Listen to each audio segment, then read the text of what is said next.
Hear ye, by proclamation of historical decree, let it be announced to the public, especially true and godly, patriotic Americans, the true definition of Thanksgiving. If you really think about it, definition of Thanksgiving is similar to the definition of Christianity. Christianity is a miracle. It's a miracle God created the world. It's a miracle that Jesus had a virgin birth. It's a miracle when he comes into your heart. Thanksgiving also was a miracle. Starting with Samoset and Squanto, it was a miracle that God miraculously or providentially placed them at the exact right time and place for the most godly Christians in the world. They were called the Pilgrims, to land at the very exact spot where there was a horrible plague and all of the violent, deadly Native American Indians were totally dead. Not only that, any other Native American Indian that would think about entering that spot were very, very afraid because they thought somehow the Pilgrims miraculously overcame this deadly plague and they didn't want to catch it from the Pilgrims.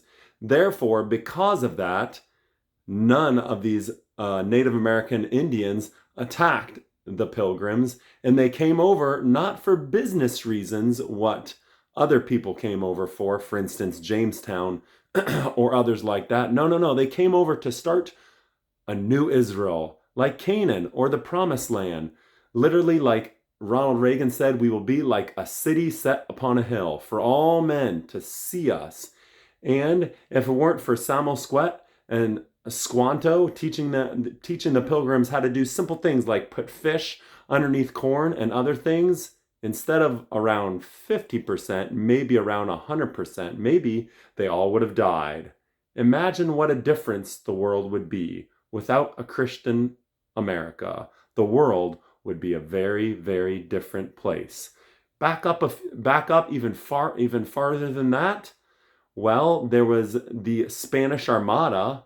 Might I remind you, they were Roman Catholic Spaniards against a Protestant Christian English ships that were much smaller. It would be a miracle for them to beat the world's greatest armada, the Spanish Armada, but God's wind blew and King Elizabeth knew.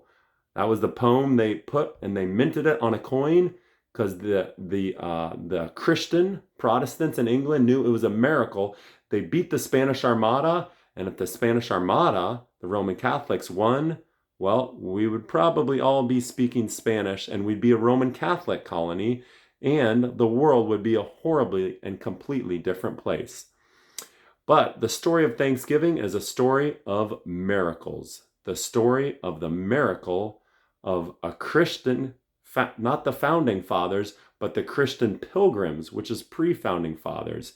They hammered out what we call today the Mayflower Compact, stating, hey, if you want to be a leader, whether in the government, whether it be the person that works at the post office, all the way on up, you needed to be a godly Christian. If you wanted to start a college or anything like that, you needed to have a Bible degree.